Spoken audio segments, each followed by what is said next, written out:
Tito 2, vamos ler versículo 9, versículo 10. Quanto aos servos, que sejam em tudo obedientes ao seu Senhor, dando-lhe motivo de satisfação. Não sejam respondões. Não furtem, pelo contrário, deem prova de toda fidelidade, a fim de ornarem em todas as coisas a doutrina de Deus, nosso Salvador. Amém. Irmãos, nossa série em Tito, eu intitulei Igreja do Jeito de Deus, porque Paulo escreveu essa carta instruindo Tito, que era o seu representante direto na igreja na ilha de Creta. Tito tinha como incumbência organizar aquela igreja, e ao organizar aquela igreja, Tito tinha uma lista de prioridades para aquela organização. Então, partindo do pressuposto de que Tito ia organizar uma igreja a partir das diretrizes do apóstolo Paulo, que é o enviado do Senhor Jesus Cristo, nós temos então um padrão aqui do que seria uma igreja do jeito de Deus. Então, nós estamos buscando aqui definir isso. O que é uma igreja de acordo com o Senhor Deus? A gente percebeu que uma igreja do jeito de Deus, ela tem uma liderança bíblica, capítulo 1 vai falar disso. Uma liderança bíblica capaz de calar os falsos mestres. E no capítulo 2, obrigado, irmão, te amo, viu? Sem falsidade. Então, no capítulo 2, Paulo tem enfatizado a importância do discipulado multigeracional, onde todas as pessoas estão envolvidas, aconselhando umas às outras. Mas para isso, cada uma tem que ter um padrão de vida, de modo que seja imitável pelos demais. A gente percebeu isso, que o apóstolo Paulo deu a ênfase, falando sobre algumas classes de pessoas na igreja, os homens idosos, as mulheres idosas, para ensinarem os mais novos, Vimos que os moços devem ser criteriosos em todas as coisas. Vimos que o próprio Tito teria que ser padrão de boas obras, um padrão de ensino digno, para que Satanás, para que o adversário fosse envergonhado. Foi o que a gente viu na semana passada.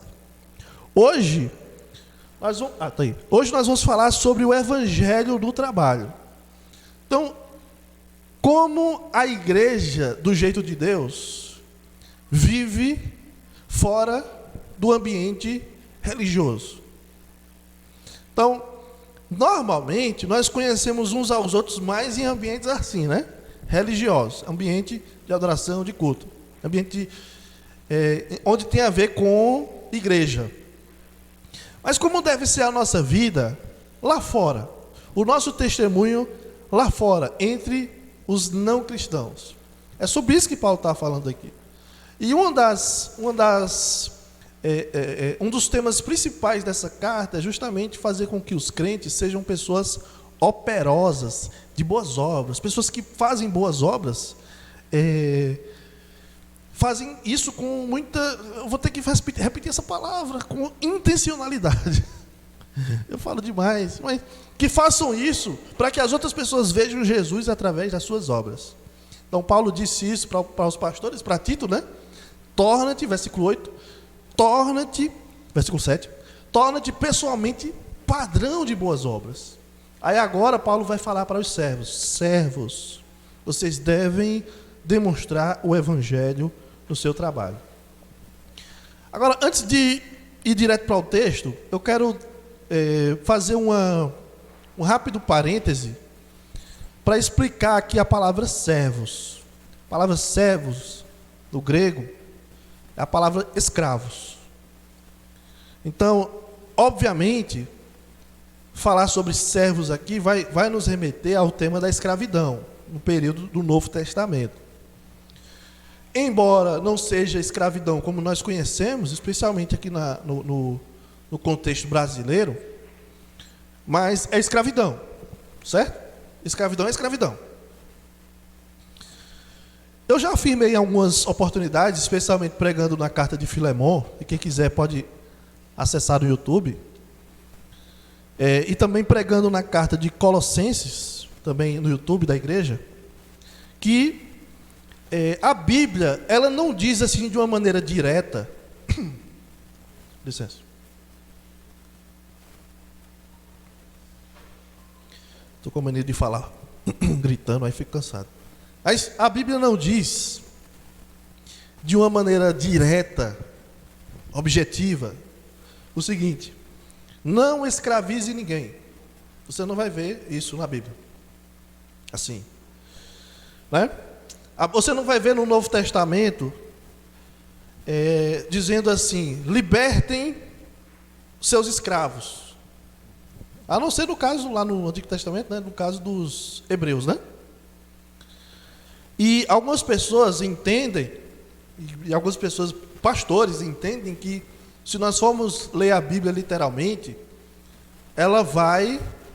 nós vamos ter que defender, se formos seguir a Bíblia literalmente, ipsis literis, nós vamos ter que defender a escravidão, porque a Bíblia não condena a escravidão. Então eu quero explicar isso para vocês. A palavra servos aqui está falando sobre os escravos, certo? Literalmente. Como a gente vai explicar isso? Então, como a gente pode perceber ao ler Filemão e Colossenses, o padrão cristão para lidar com o relacionamento entre um senhor e os seus escravos é um padrão tão elevado que isso inevitavelmente vai implicar numa abolição. Embora a Bíblia não diga diretamente: olha, não tenham mais escravos, isso é errado, isso é pecado. A Bíblia, o cristianismo impõe um padrão tão elevado no relacionamento entre o seu senhor e o seu escravo, que isso acaba colocando, isso implica, querendo ou não, no fim da relação escravocrata. Então, se nós lermos apenas o texto de Tito aqui, nós vamos ter uma ideia equivocada de que Deus deseja ver pessoas sendo escravizadas, ou pessoas se sujeitando a relações de trabalho opressivas. E não é essa a tônica do apóstolo Paulo aqui. Obviamente que na história do cristianismo, e aqui eu estou pensando em personagens do século XVIII, século XIX, na história do cristianismo, muitos crentes tiveram escravos. Crentes tiveram escravos. E muitos não foram firmemente contra a cultura da escravidão. E eu digo escravos negros, né? Já pensando aí, que tem muita relação muito semelhante ao que aconteceu aqui no Brasil. Em Tito capítulo 2, versículo 9 e 10, nós temos apenas uma parte do ensino de Paulo sobre esse tema da escravidão. Certo? Em Colossenses capítulo 3, versículo 11, Paulo diz que Cristo é tudo em todos. Aí Paulo diz: não há escravo, nem livre, judeu ou incircunciso. Cristo é tudo em todos. Então, na igreja, inclusive na igreja de Colossos, havia membros da igreja em que um era escravo e outro era dono de escravos, que era o caso de Filemão e Onésimo. Ok? Então, quando você lê Filemão tinha um escravo, Onésimo, um fujão, que provavelmente causou algum prejuízo a Filemão. Mas quando você lê a carta de Filemão, e a gente já fez isso aqui na igreja, você vai perceber que o evangelho que nos reconcilia com Deus também nos reconcilia com o próximo, a ponto de não estabelecermos relações de opressão, ou mesmo que as pessoas falam hoje, relacionamentos tóxicos. Então, o evangelho que nos reconcilia com Deus, nos reconcilia com nossos semelhantes, e os nossos relacionamentos são redimidos pela obra de Cristo Jesus. Tudo isso que eu estou dizendo é para dizer o seguinte: embora o Novo Testamento não diga claramente, ou não condene claramente a escravidão, nós vemos com muita clareza a Bíblia afirmando um padrão alto de relacionamento entre o Senhor e seu escravo, a ponto de não haver opressão, mas haver respeito, a ponto de Filemão ter que receber Onésimo como um irmão. Ok? Uma outra coisa que eu quero destacar também é que quando a gente lê o Novo Testamento, o escravo, para o cristianismo, o escravo é parte da família. É parte da família. Você lê Efésios capítulo 5, Paulo vai falar para as mulheres: mulheres, sejam submissas aos seus maridos. Homens, amem suas esposas e se entreguem por elas. Aí capítulo 6, filhos, obedecei a vossos pais. Aí, pais, não provoqueis os vossos filhos a ira. Aí depois vai falar sobre quem? Vós servos. E depois vocês, senhores. Então é relação familiar. Certo? Os escravos eram considerados parte da família. Diante disso, então, como é que nós podemos aplicar esse texto que está falando sobre escravos serem obedientes aos seus senhores? Como é que nós podemos aplicar esse texto para os nossos dias? Porque alguém aqui é escravo? É? Pensei que todo mundo ia levantar, mas eu sou escravo de Jesus, meu Senhor. É? Quem é escravo aí? Aí está aumentando, está melhorando. A salvação está vindo. Então, como podemos aplicar esse texto aos nossos dias? Nós devemos entender, então, como uma palavra sobre nossas relações de trabalho. Onde você é empregado, sobre o lugar onde você está empregado, especialmente sobre o seu relacionamento com o seu patrão, o seu chefe, o seu supervisor, o seu gerente, o seu diretor. Quem trabalha em escola tem um diretor. Quem trabalha em outro tipo de empresa vai ter um diretor, vai ter um supervisor, né?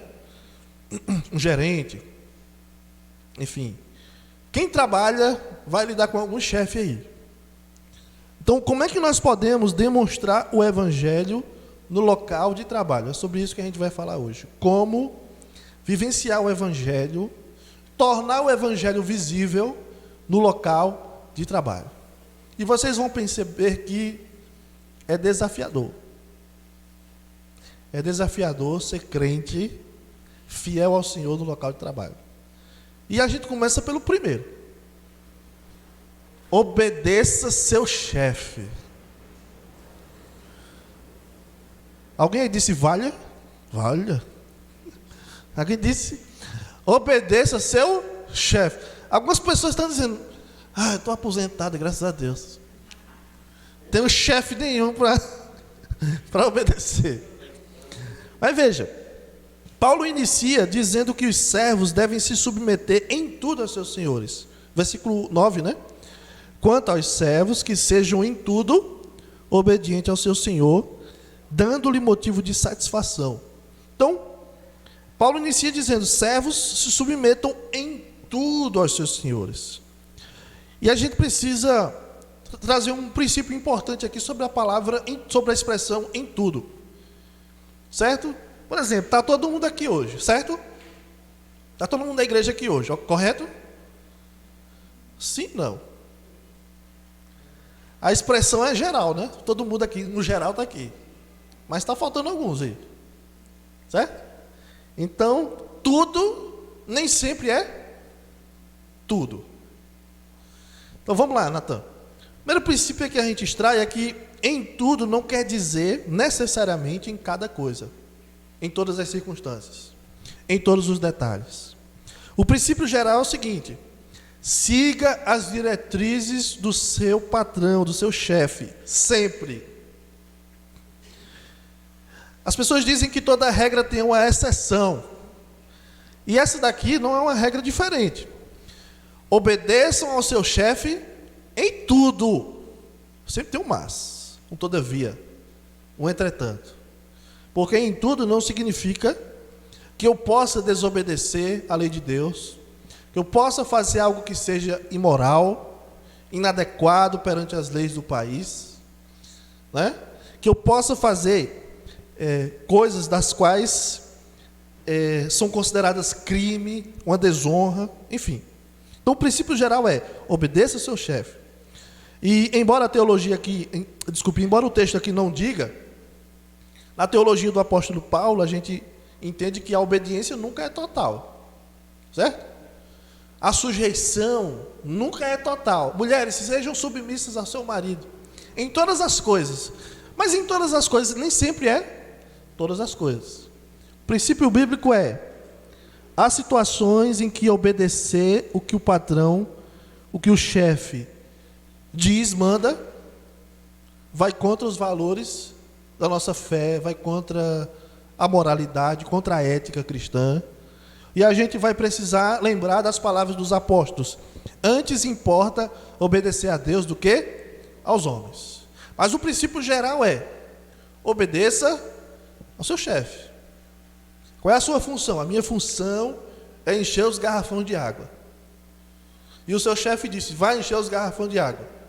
O que é que você deve fazer? Encher os garrafões de água. Garrafões, tá certo? Ou garrafões. Não, garrafões não fica bonito. Garrafões de água. Então Paulo acrescenta que, ao obedecer ao chefe, nós lhe damos motivo de satisfação. Ele diz: sejam em tudo obedientes ao seu Senhor, dando-lhe motivo de satisfação. Obviamente, uma das primeiras razões por que a gente trabalha é qual? Ganhar dinheiro. Aí a pessoa bem espiritual, bem cheia de boas intenções no coração: eu trabalho para glorificar a Deus, eu não trabalho pelo dinheiro. E se tu não receber? A bagaceira é grande, né? Vai fazer um funério no trabalho se não receber o dinheiro, o dinheirinho. Não é não? Trabalhamos pelo dinheiro, correto? Amém? Não trabalha pelo dinheiro, trabalha pelo dinheiro, irmão. Se não receber, você não trabalha. Então nós trabalhamos pelo dinheiro, isso é fato. Certo? Entretanto, tem um aspecto que a gente precisa enfatizar como filho de Deus. É que precisamos focar em nosso trabalho com o fim de agradar a Deus, agradando o nosso chefe, nosso supervisor, o diretor, ou seja, quem for lá que está na linha de comando ali. Nós agradamos a Deus, agradando o chefe. E eu acredito que isso nos ajuda a evitar 2 pecados. Aquele livro, O Evangelho no Trabalho, escrito por Sebastian Traeger, eu acho que é assim que fala, e Greg Gilbert. Ele fala de dois pecados. Nos 2 primeiros capítulos, ele fala de 2 pecados que a gente precisa evitar, e que são bem comuns. O primeiro é a idolatria no trabalho. A idolatria no trabalho nos leva a ter o trabalho como um fim em si mesmo. E tudo o que eu faço é pelo meu trabalho. Tem gente que é assim. Vive pelo trabalho, só pensa no trabalho. Vai dormir, trabalho. E liga o computador, trabalho. E almoça, trabalho. E dá um beijo na esposa com o olho aberto no celular. No celular aqui, ó. Eu te amo. E olhando, né, se tem alguma notificação. Então, para algumas pessoas, o trabalho é um Deus, faz tudo pelo trabalho. Às vezes, e faz tudo que o patrão manda, faz tudo que por lá faz, porque por causa do trabalho com fim em si mesmo. Esse é o primeiro problema que a gente pode cair. Segundo, é a indolência. Então, a idolatria faz com que eu pegue o trabalho e fico assim com ele.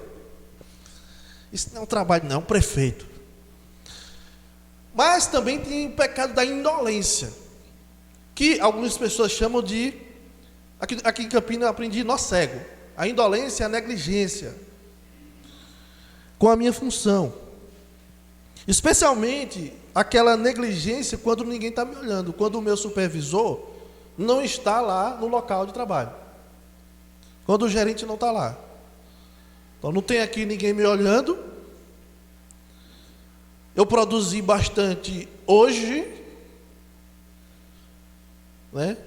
Eu também sou filho de Deus. Me aquietar um pouquinho aqui, né? Vou olhar o jogo da Eurocopa.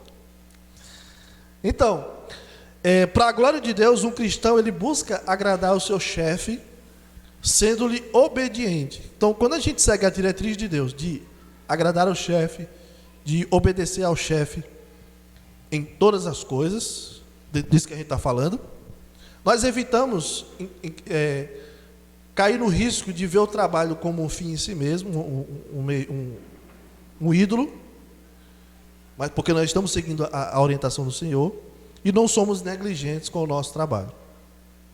Segunda coisa que Paulo fala aqui para os servos: não responda ao seu chefe. Não responda a seu chefe. Eu coloquei entre aspas. A gente fala com as crianças, né? Olha, você respondeu à sua mãe. Não é para responder, não? Não, não pode responder. Aí a mãe diz: filho, não sei o que, não sei o que, não sei o que. Filho, por que você não está falando? Pai disse para não responder, né? Não é isso. Responder aqui está se referindo a expressão aqui que tem na atualizada é ser respondão, né? Mas tem muito a ver com, pode passar? É uma maneira de você murmurar. Uma maneira de agradar o patrão é trabalhando com a boa disposição, ao invés de trabalhar com murmuração. A ideia aqui é de retrucar. Retrucar comunica uma desobediência ativa, resistência, rebeldia. Algo que é muito comum em locais de trabalho, tem aqueles momentos do cafezinho. Eu lembro quando eu trabalhava no fórum, tinha sempre um momento do cafezinho, onde a gente ia lá em...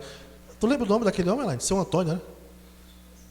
Ia lá em São Antônio, e ele fazia um pão, assim, um pão com hambúrguer, inacreditável, de maravilhoso. E tinha uma senhora que de vez em quando ia deixar lá uns cuscuz com frango cozinhado. Meu pai amado, era bom demais. Deram um momento do cafezinho. Então, geralmente os locais de trabalho tem um momento do cafezinho, ou aquele momento ali, onde tem uma pausazinha e o pessoal está conversando. E em muitas ocasiões assim, em que os funcionários estão ali conversando sobre vários assuntos, dentre os vários assuntos, está a falação sobre os chefes, né? Falando mal dos chefes. Rapaz, fulano, mandando eu fazer não sei o quê, eu vou nada. Só quero meu dinheiro para o final do mês, no início do mês.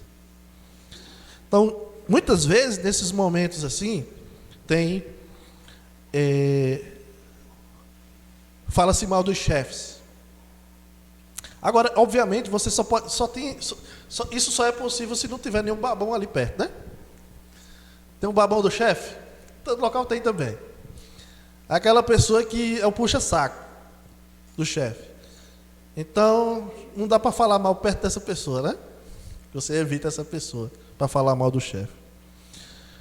Brincadeiras à parte, o apóstolo Paulo não está dizendo que nós não podemos ter queixas em nossos locais de trabalho, ou que nós não podemos reclamar das péssimas condições de trabalho. Isso é um ponto muito importante. Então, algumas pessoas pensam o seguinte, eu já vi alguém dizer assim, né? Eu tenho meus direitos do meu local de trabalho, eu fui demitido injustamente, tal, e eu tenho meus direitos, mas como cristão eu não vou atrás. Não. Cristão não é besta, certo? Cristão não é besta. De acordo com as leis do país, nós temos direitos. É óbvio que, no nosso país, as pessoas estão mais preocupadas com seus direitos do que com os seus deveres. Ninguém vai fazer, eu quero fazer uma greve. Por quê? Porque eu quero trabalhar um pouco mais. Obviamente, ninguém quer trabalhar mais do que o necessário. Mas as pessoas se preocupam mais com seus direitos. Então, não há nenhum problema em buscar seus direitos, buscar melhorias de trabalho, reclamar com seu chefe sobre a forma como lida com ele, né? E em nossos dias existem muitas maneiras lícitas de expor nossas queixas ou até mesmo oferecer sugestões sobre o nosso local de trabalho. O que um funcionário cristão deve fazer, no entanto, é se atentar para não dar um mau testemunho, expondo suas queixas de seu chefe, ou até agindo de uma maneira rebelde. Então, falando mal do seu chefe, ou agindo de uma maneira desobediente. O seu chefe diz para você fazer uma coisa e você não faz. Não faz muito sentido, né?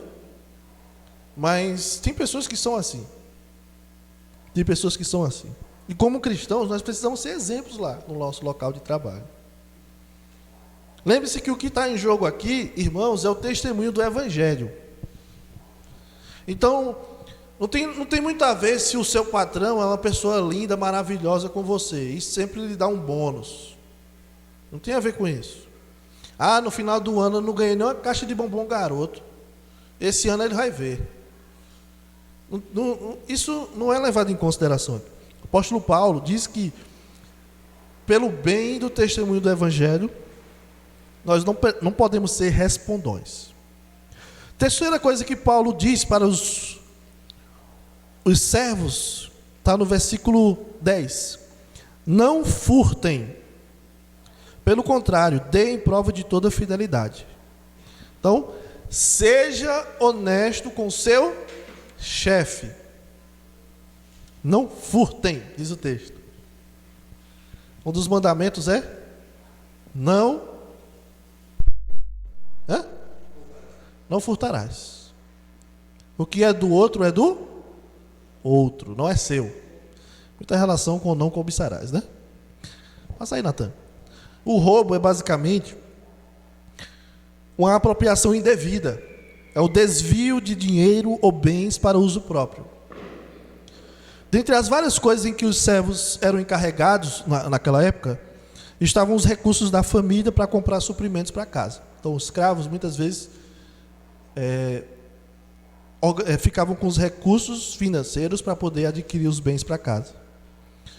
O desvio de recursos seria uma boa oportunidade de se vingar do patrão ruim. Né? O patrão mandou comprar 10 pães. Né? Eu vou comprar 5. E vou dizer que acabou. E que eu derrubei a moeda do restante. Mas eu embolsei, né? Então, seria uma boa maneira de se vingar de patrões ruins. Entretanto, Deus espera que funcionários cristãos sejam honestos com os recursos e bens de seu local de trabalho. Então, pegar coisas sem autorização do local de trabalho é uma forma de roubo.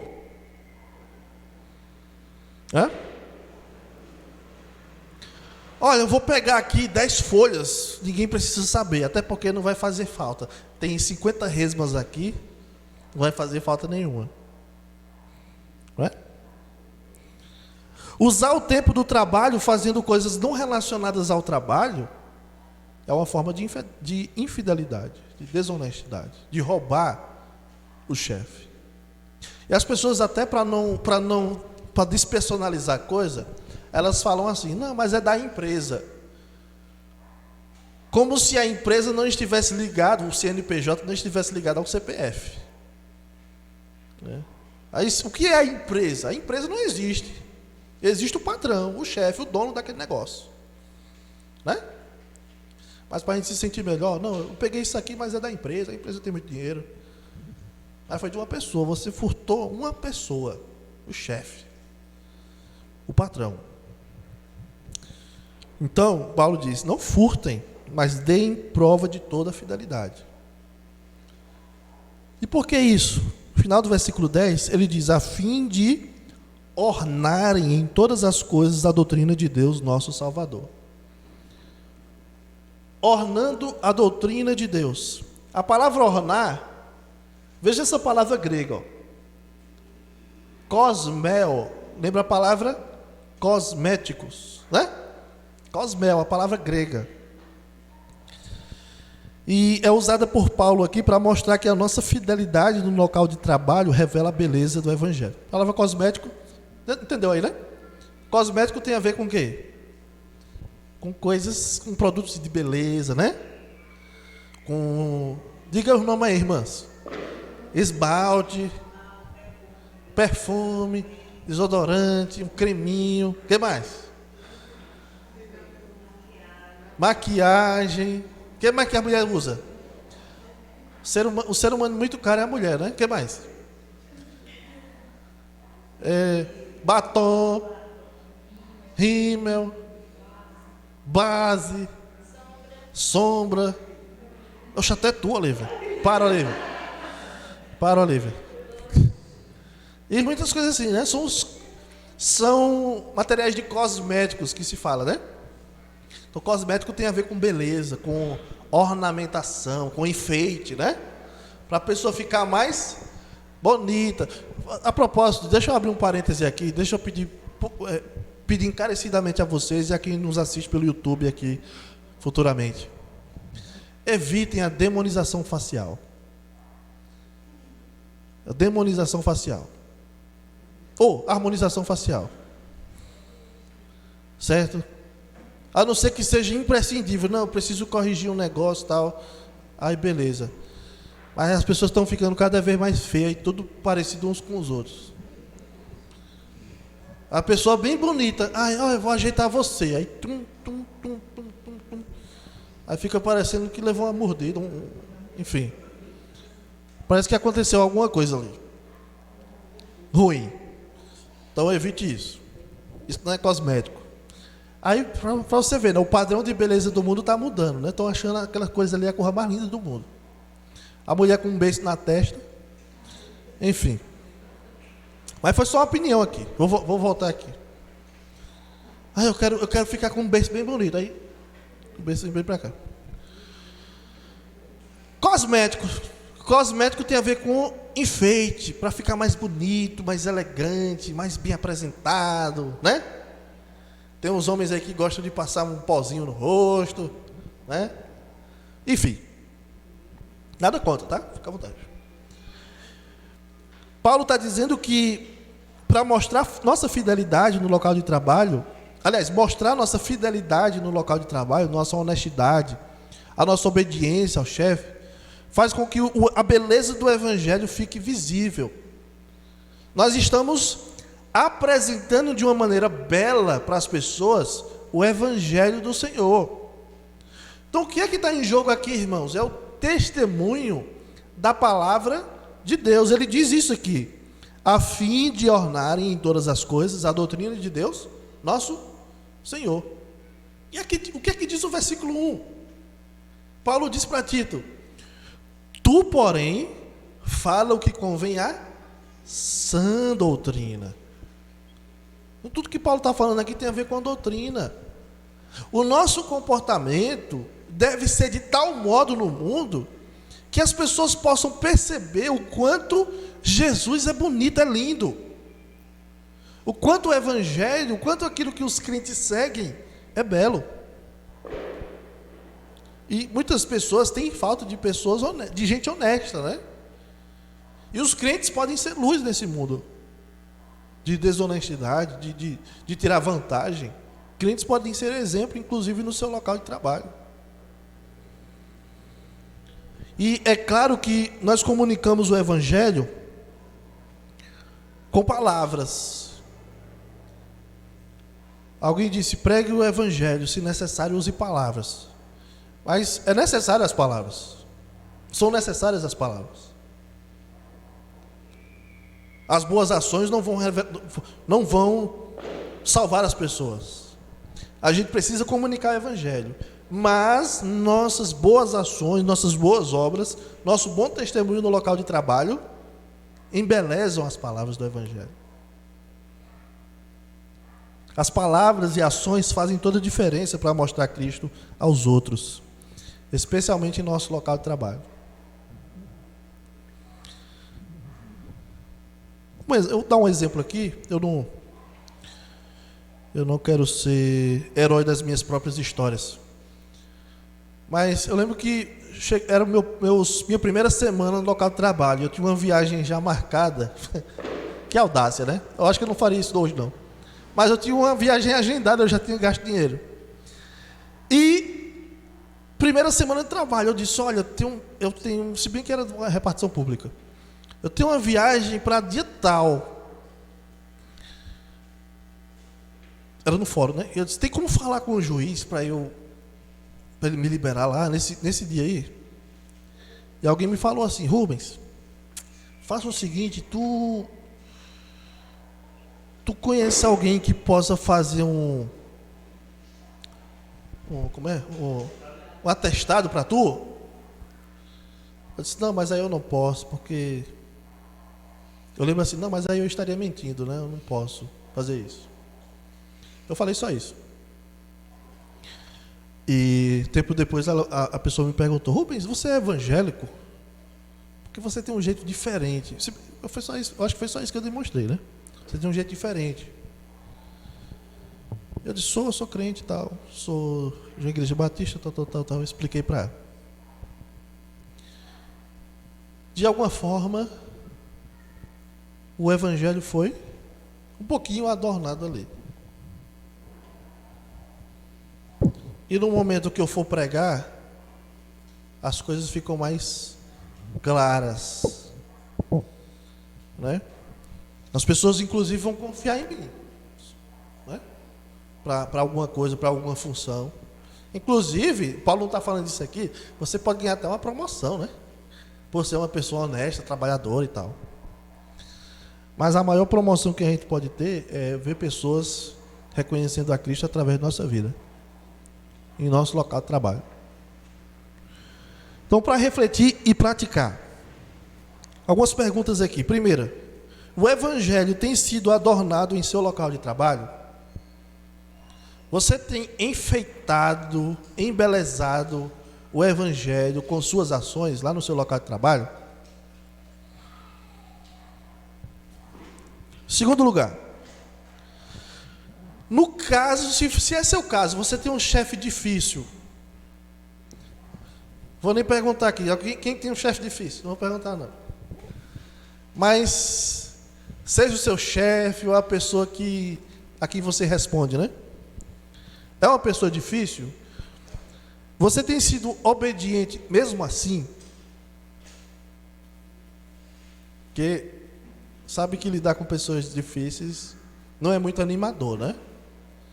Mas Paulo não está preocupado com isso. Olha, se seu chefe for legal, aí sim, não é isso o ponto. Mas precisamos ser obedientes. Uma outra coisa aí que é muito importante. Se o seu chefe é difícil, você ora por ele? Você ora pelo seu local de trabalho? Aí talvez você não tenha um chefe. Aí você faz a limpeza na casa de alguém, né? Você presta algum tipo de serviço a um cliente. São pessoas difíceis. Tem aqui, Marcelo é seu próprio chefe, né? Olha, é só Maria que manda nele, né? Mas Maria se animou. Não receba não, Maria. Pecado, viu? Receba não, essa palavra não. Mas a gente lida com pessoas difíceis. Às vezes o trabalho é difícil em si. Você ora pelo seu local de trabalho? Você ora pelo seu chefe? Ora pelas pessoas que estão lá? Você ora para que o seu testemunho lá faça alguma diferença? Tem feito alguma diferença você lá? Se você sair do seu local de trabalho, vai fazer falta? Ou não? Eu temo que se algumas pessoas deixassem seu local de trabalho, não ia fazer diferença nenhuma. Porque ela não traz impacto, é uma pessoa que não traz impacto na vida de ninguém ao seu redor. E crente não pode ser assim.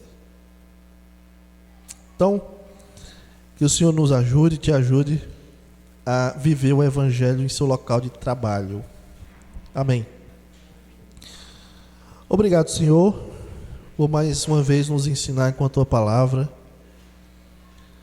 Que o Senhor nos torne, Pai, pessoas obedientes, que lá fora,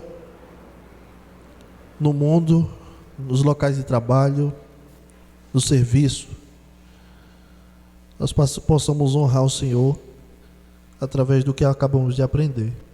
Em nome do Senhor Jesus nós oramos. Amém.